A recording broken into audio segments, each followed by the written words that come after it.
Thanks for being with us today on Shine FM for another edition of Journey Living with Shannon Meyer. The foundation of Journey Living Ministries is Jeremiah 29:11. For I know the plans I have for you, declares the Lord, plans to prosper you and not to harm you, plans to give you hope and a future. Journey Living is a radio broadcast featuring the Bible teaching of Shannon Meyer. Shannon's passion is to help women walk with God through the trials and challenges of life.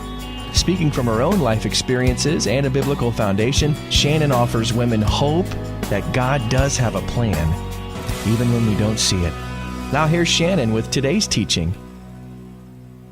Well, welcome back to Journey Living. I'm so excited to be with you today, this morning, and just a new year has come about. And just wanted to welcome my best friend, Renee Price. Welcome to the show, Renee. Thanks, Shannon. It's a privilege always to have somebody in the studio with me. So many times when you record by yourself, we were just talking how hard that is. So it's always fun to have a human in the flesh with me. So I'm excited that Renee's here and just wanted to share what she's been doing in her own ministry. Renee and I have been friends for a long, long time. And out of my ministry, she has birthed her own. And so today we just wanted to talk about C.O.G. and what it all is and where it's come from. So Renee, tell us, as the leader and teacher of C.O.G., which it stands for Children of God, tell us what that's about and how and when did that come out? Well, Shannon, it's great to be here with you today. And what a great opportunity to share Children of God with the community so people can find out about it. And maybe someday someone would be inspired to try to get C.O.G. going at their school. I've been a teacher my whole adult life and started off as a classroom teacher, teaching second grade for a really long time. And after many years of doing that, I was actually, I've been blessed to have the opportunity to become a gym teacher. And looking back, I think when I was a young teacher, I just had access to my class of 20 kids. But being able to become the gym teacher has given me access to the whole entire school that I work at. Wow, that's a privilege. Yeah. And I look back and I think, sometimes we understand our life when we look back better than looking forward. And I think how God has really orchestrated me being able to have access to all these kids and to get to know them. And then as I started walking closer with God, I just felt more and more that I was put in the teaching profession more than just to teach kids how to read and write. I was there to show them Jesus. And, 10 years ago, if you'd have told me I'm doing something like this, I would say I didn't know enough about the Bible and know enough about Jesus to be able to teach anyone. But I just think God has grown me up and he's given me this opportunity to just impact these kids in a really big way. I love it. And isn't that funny how God just uses our gifts and we start out thinking we have the plan in our life and we think, oh, I'm going to do this and God will follow suit with me, whatever my plans are. And it's so funny that you were a teacher for so long, but then he grew you. He gave you a desire and a heart for kids way back when, but then he also put you into a position to be able to be with all the children of the school because most teachers are just with, 22, 25 kids a year, right? Right. And unless you're a specials teacher or, you're the gym teacher, the band teacher, you don't get to see all those kids. So I always love to see God orchestrate. And you're right. It's always, we see it backwards. And unfortunately, sometimes we miss some things with God, but he's always gracious to catch us up. But so tell me what C.O.G. is. How many kids you got going? Because it is an after-school program, right? Right. Okay, tell me about that. Well, when I first started teaching gym, I had to do after-school intramurals, and it was just strictly stay after school for an hour and play. And so God kind of put on my heart that is my way of maybe reaching some kids and being able to talk about Jesus with them. And because it was after school and because it was optional, nobody had to be there. And you can't do it during school hours. So, we always have to be careful of the church and state laws. So that was really wise on your part to recognize you had an opportunity to talk to kiddos. Yeah. And to step back a little bit, I was thinking, a friend of mine gave me Purpose Driven Life on audio. Mm-hmm. She gave it to me as a gift. it was one of those things where I threw it in the drawer and I never really listened to it. And then like a year or two later, my daughter graduated from high school and she got that book as a gift.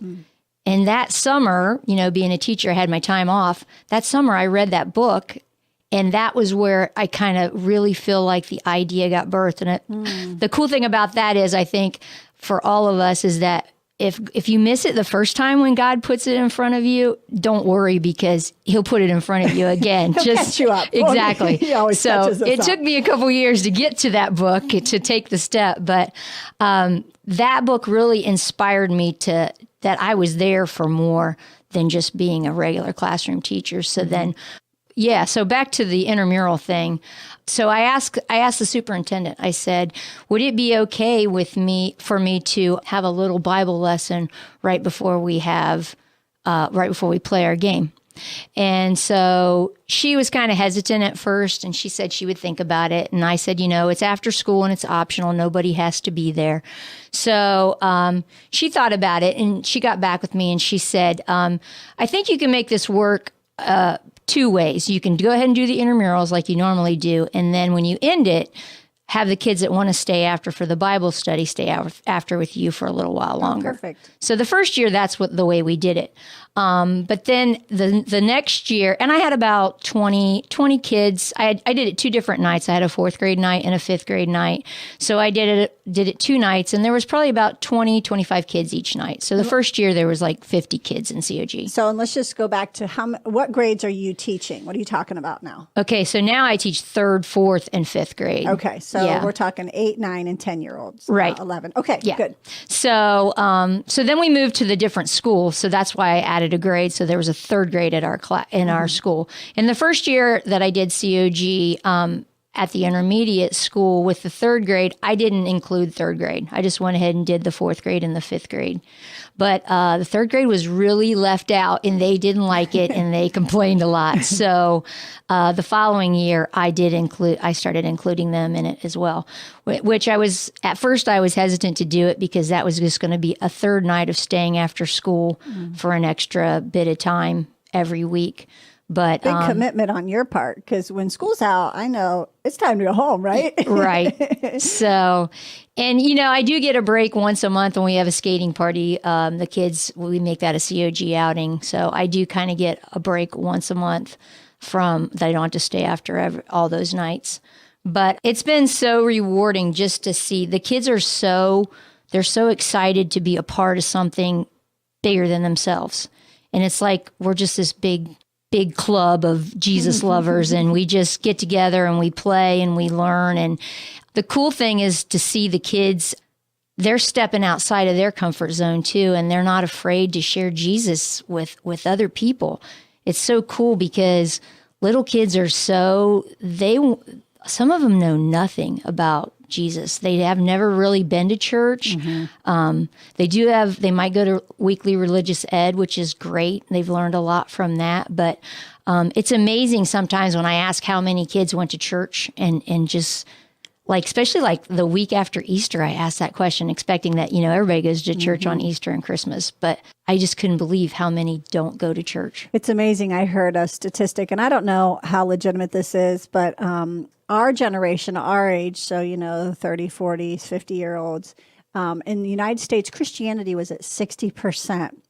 Now, if you talk to kids who you're talking to now, this next generation, really disturbing, I heard, said that it will be at 4% of Christianity. And if you think of those numbers, I remember talking to somebody about that, and they're like, there's no way.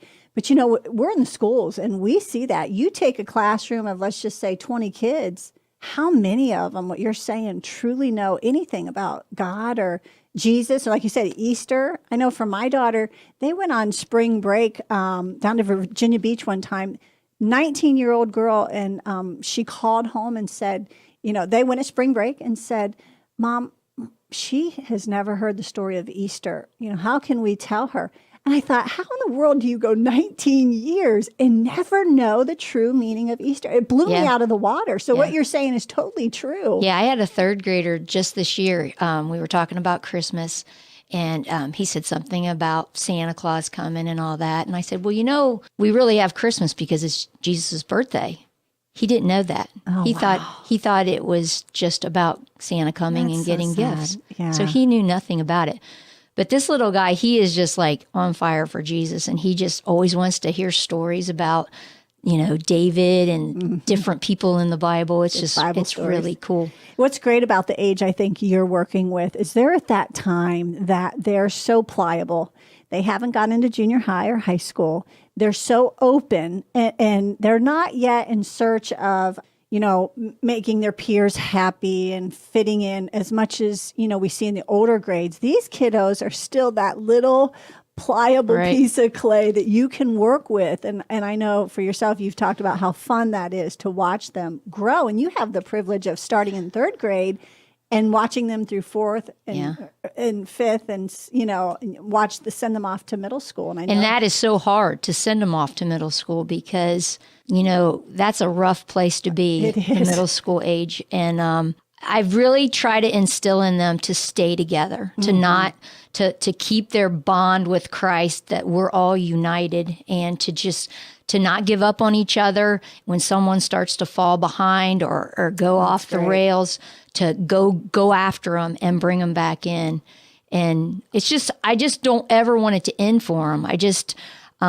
We're trying to get it going at the middle school. It's kind of hard there because they don't have access to the gym with their team practices and stuff. So they don't have the chance to play because we play for the first half an hour. Yeah. And I know that some of the kids come just to play. Sure. But bottom line is they have to sit and listen to me talk about Jesus and do worship videos with me for a half an hour at the end. So Well, that makes me think about how Jesus and the feeding the 5,000 came about. I mean, he told his disciples they're hungry. He had been preaching all day.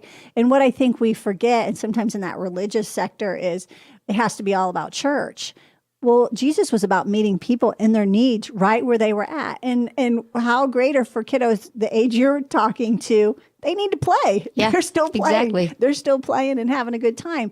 And I think that's what we miss sometimes when we get super spiritual or super Christian, that, this can't be fun and Jesus can't be fun. I asked a youth pastor one time, I said, if Jesus was here, what do you think he would do with your youth group? And he said, I think he'd sit down and have a Coke and a piece of pizza with us. And I thought it's always stuck with me to think that meet people right where they're at, no matter what age. And so I think that's great where you're at and where you're headed. So what do you see for the future for C.O.G.? Oh, gosh. I would like to see it go to every school, quite honestly. And that's what this show was about, was to help inspire if there Right. were people out there that, how do you do this with young people? Because I know there's a lot of people that have heart for kids, but they don't know where to start. Yeah. And, I think it's kind of scary, and maybe I wasn't as scared going into it because I'm later in my teaching career, and I'm like, what are you going to do? Take my job away from me? Go ahead. I don't care at this point. But, I'm really blessed to have great administrators that they trust me. They know I'm not going to, do anything to jeopardize the school. Right. And you stay within boundaries and you follow the rules of the church and state. I do. And you know what? I don't have to talk about Jesus at school because these little kids are so empowered. They're talking to their classmates. They know their classmates that maybe are non-believers, that they'll say, I don't believe in Jesus, or, they just don't know. Yeah. And, that's some of the great thing. I hear these great stories from the kids about, there's been several times that kids have come up to me and said, hey, I just prayed with my friend and they asked Jesus into their heart. And that's happening in the school. Yeah. And, it's not me. You're not breaking the law. It's Jesus using these little kids to lead their classmates. And how about at home, these kids that you talk about that have never been churched? What do you see? Are you hearing those stories too when they go home? I got a really cool letter just recently from a little girl, and she just thanked me for helping her know that Jesus will always be with her no matter what, and how it has helped her family. And I just wonder, what does that look like? Are these, and I tell them that. I said, you know what? You guys might be the only Christians in your home. Maybe That's your mom right. and dad aren't even saved, and maybe God will use you to save them. And the verse reminds me so clearly is that the children will lead them. Yep. And that so many times wherever Jesus was, the children were all around him. Right. He was a child magnet, and you see pictures, but because he was full of love and he was kind. And you know what? I feel like sometimes I feel like I can feel what that would feel like, because the kids, I feel so blessed. I feel so loved when I'm at school, because they just love to be with me and talk to me. And I just think, because they see Jesus it's in the you. it's the greatest feeling in the world. I think what they see is what we see in other people. When when you're with somebody and there's something different, and it's not of the world. It's not a status. It's not a title. They're just different. And when you find out that they're just a believer and their walk with Christ is kind of stellar, it's because we're attracted to Jesus in that Christ in them is what draws us to them. And that's what, I try to encourage the kids. You don't have to beat somebody over the head with a Bible. You can show them Jesus without even saying a word, just by your actions and how you carry yourself and how you react to things. And I see them in the games we play, even in gym class during the day. I see the C.O.G. kids, reacting in situations that it's just cool. Like, I think of this one dodgeball game one time where there was this boy that was really mean. He was a new kid to school. He came with a lot of baggage. He wasn't nice to anyone. And we play this game called Civil War dodgeball. And when you get out, you sit down wherever you get out. And then to get back in the game, somebody has to grab your arm and pull you back to the back line to save you. And then you're back in the game. Well, this boy got out right up by the line where all the action is. And he laid there on the floor. And I thought, no one is going to save him, because he's so mean. And I thought, what a picture that this is. Just like Jesus, comes after, we're just like that too. We're laying there and we're no good, but Jesus still comes out after us and will drag us back. And the boy that actually went and got a hold of this boy and drug him back to the line, he couldn't stand that kid. They fight. They lived in the same neighborhood. Oh, really? They would have fist fights. And I watched that boy look at him and look at him and look at me. And then he stepped up and he grabbed that kid and drug him back to the back line. And I know story. It was against every fiber of his being to do that for him. Yeah. But that's love your enemy in the flesh. And but that was such a cool thing. And I asked him, I said, can I share that with the kids, at C.O.G? And, it was just a cool picture of an example of how I see it working in their lives. That is a great story. I want to ask you about, because I'm sure you come against this a little bit. How do you combat the naysayers and somebody that really wants to come against you? And I know in my ministry, and I know in yours too, when you're moving the kingdom forward, Satan's not far behind. Right. He's on your heels. How do you deal with those naysayers? Have you had a lot of controversy, or is God... I've been really lucky, I think, and maybe because I've been prayed up a lot, because I have a lot of people I know that are praying for me and a lot of groups that are praying for me. But we did have one incident, and this was a couple years ago. It was when we first got started in it, and an anonymous letter showed up in the office. It was in both principals' mailboxes, which was kind of strange because it's back a hallway to get to their mailboxes. And it was anonymous, of course. And so they called me in that night when they got the note. They called me into their office, and it was after C.O.G. And they slid the note across the desk to me and said, this showed up today, and we wanted to know what your thoughts were on it. So I read it, and then they said, we need to know, what denomination are you? And I just laughed, and I said, I'm not any denomination. I said, I'm just trying to teach kids about the love of Christ and to teach them to be good and kind to one another. Yeah. I said, I'm not a denomination at all. What a perfect answer. And I said, first of all, the person that wrote the letter is a coward because they didn't sign their name. And they were, accusing, they didn't name me, but said that C.O.G. was a violation of separation of school and religion. And I said, I kind of feel like nothing will come of this. I said, let's just be quiet. I said, if it's somebody that's really upset with it, I said, we'll hear more. And I said, but for right now, let's just let it ride and see what happens. And I said, and they were real nervous. And I said, you know what, guys? I said, I know you're my bosses, but I said, the bottom line is that God calls me to this. And I said, if anything would come against me, I said, God's got this. And I said, you go and tell 300 kids, parents, that they can't have COG because of one squeaky wheel. I said, God will blow this up outside of the walls of this school. Mm-hmm. And I said, and if that's what it needs to happen, I said, I'll take the full brunt of it. I don't care.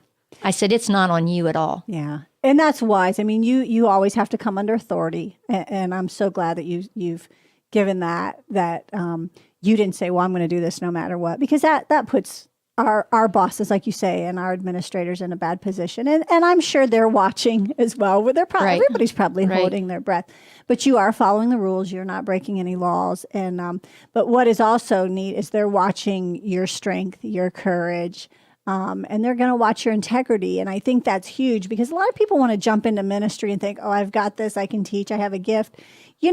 How many pastors or anybody in ministry for that matter jump in head first, feet first, and they don't have the character to right. pull it.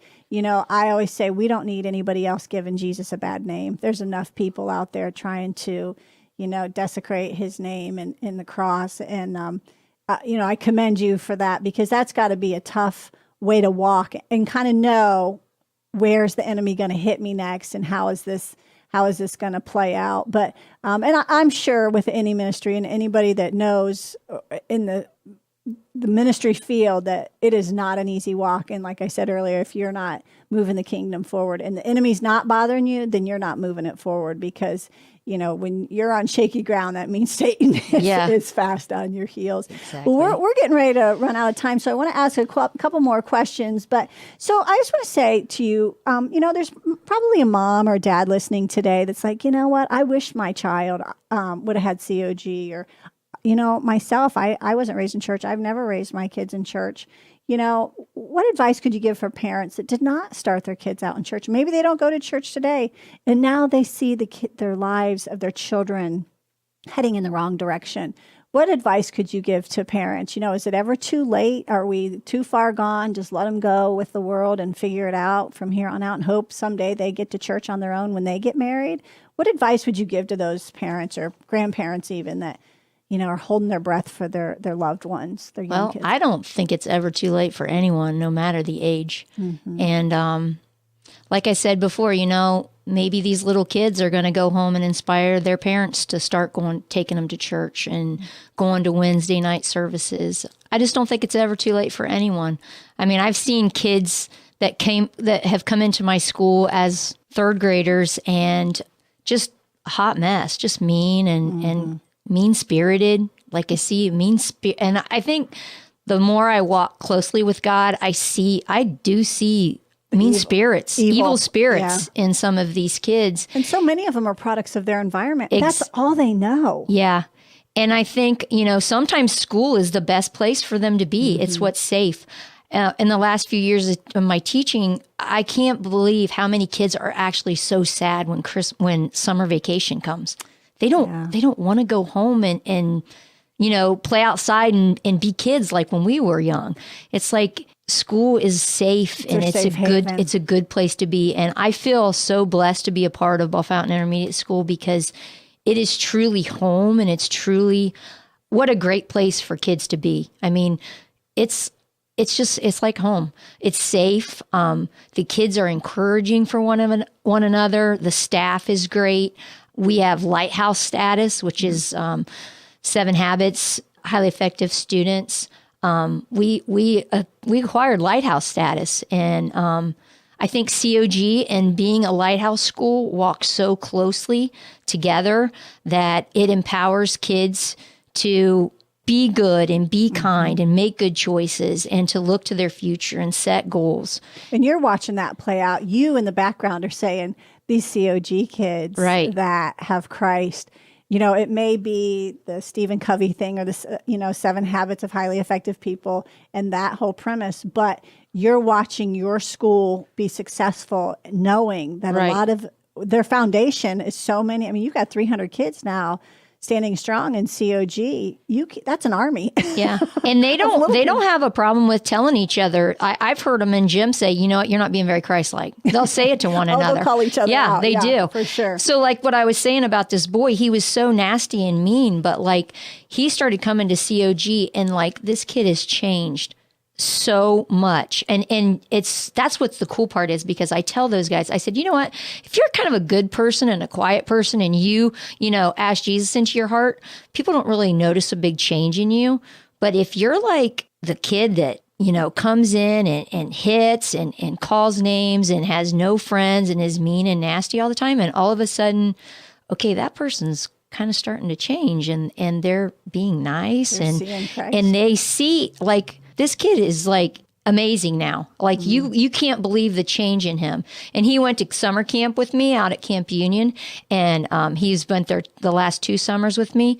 And like he's just like, the kids even know that like how much he has changed. He's a picture. That's just Jesus in him. What I was going to say, he's the true picture of Christ transforming someone. So many times we put on the religious airs that if I don't cuss, I don't smoke, I go to church, if I do all the do's and don'ts, that makes me a Christ follower. That absolutely does not make you a Christ follower. It's your heart change. And that's what I always say. You can tell a person by a drastic change. There is a shift. And like the Bible says, the old man is gone. That little guy is a perfect picture of that verse. The old man is gone and the new has come because Christ now lives in him. You may see some remnants, but that's just something that God's going to take care of. And we don't need to focus on. And you see him, once in a while, you would see him slip up, but not like it used to be, but like we all do. Right? Exactly, like we all do. Well, as we get ready to close out, I just want to ask, I know there's a lot of parents that are dealing with prodigal children. How do we keep our faith as parents, grandparents, aunts, uncles, teachers?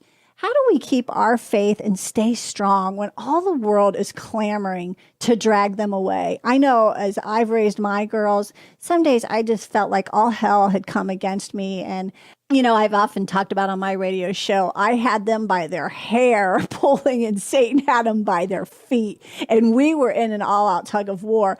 What can you say to the mom, to the dad, that their son or daughter's gone and they're living this worldly, god-awful life that they feel like, like you said, so many things are like dragging them away. They are. How do we give hope and keep our faith strong in knowing? I think we just have to keep ourselves grounded in Christ. We need to stay in his word. We need to keep our eyes fixed on him. And I think we have to realize at some point, we can't save them. We, like me and you, we cannot save them. It's ultimately Jesus has to get a hold of them and be the savior. We're not the savior, right? Be the savior that he is. Exactly. And I think power in just giving it to God and to just laying it down. And you know what? You just keep praying. You just keep believing that maybe you're not seeing the changes, but that God is working. And maybe some days that is your only prayer, is that you just thank him that he's working, even though you don't see it. I know when I was raising my girls and they didn't like the way I would discipline, I always said this. I always said, here's the thing, girls. You're on loan to me. First of all, you're the daughter of the King. You're my earthly daughters, but your heavenly Father, you're his first. Right. And I have to give you back someday. And I am going to be called to account for what I give back. Now, does that mean I have to dot every I and cross every T and be Mother of the Year every year and do it all perfectly? No way, because I'm a broken, fallen, sinful mother that has do the best we can. Do the best we can. I come from Eve, But that was always a big thing for me and always kept me grounded, that they were his girls first. I mean, as much as I love and would give my right, left arm, everything for their lives today, that those are his daughters. And praying for them, heading them in the right direction. When there was that parental peer pressure that everybody was going to this movie, and I said, sorry, you're not. And they're like, oh, you're so dumb, Mom. I can't stand you. Those moments, those teenage. Or you don't want them hanging out with a certain person because you think it's not good for them. And then they look back and say, You were right. I've gotten several thank yous and I'm sorries. And I know they don't know that. And we were all young and dumb too. Our teenage Right. years, we all are that. So we can't, beat them up sometimes like we'd like to. But we have to remember that they're God's kids first. And what we do with our children is so important. And believe you me, you can say you walk your talk, but they're watching your walk. And, Right. and you have got to, you can't say, we're going to church on Sunday and then live like sinners from Monday to Saturday, because they're going to watch that. Right. They're going to watch that and they're going to see what is truth in you. And so, well, I just want to thank you today, Renee, for coming. This has been an awesome opportunity. We've wanted to do this for a long time. And I think kids, are our future. We know that. And it's great leaders like you that are instilling God in them and being courageous enough. And so anybody that's interested in starting a small group, a big group that went from 20 to 300 plus now, Right. I know there's people out there that love kids and have the heart for kids, but they're like, how do I even do this? Yeah. Renee has offered and willing to sit down with anybody. You're welcome to come to C.O.G. If you're interested, just contact me at the radio station here or at journeylivingministries.com. I'm always available and I can get you connected with her. So just want to thank you again, Renee, for coming. Thanks for having me. Yeah, it's always a pleasure to been have great. someone here in the studio with me. So keep praying for our little ones. You know what? They are our future and they're God's army that's up and coming. So we love you guys. Take care. Hope you're having a great new year. See you next Thursday. You never let go, Lord, you never let go of me. Thank you for being with us for this edition of Journey Living with Shannon Meyer. If you'd like to hear this program again or learn more about Journey Living Ministries or even contact Shannon, her website is journeylivingministries.org. Shannon also teaches a Bible study for women on Tuesday nights at 7 at Union Station in Bellefontaine, and she's also available to speak at events. And we'd love for you to join us again next Thursday morning at 9 for Journey Living with Shannon Meyer on Shine FM.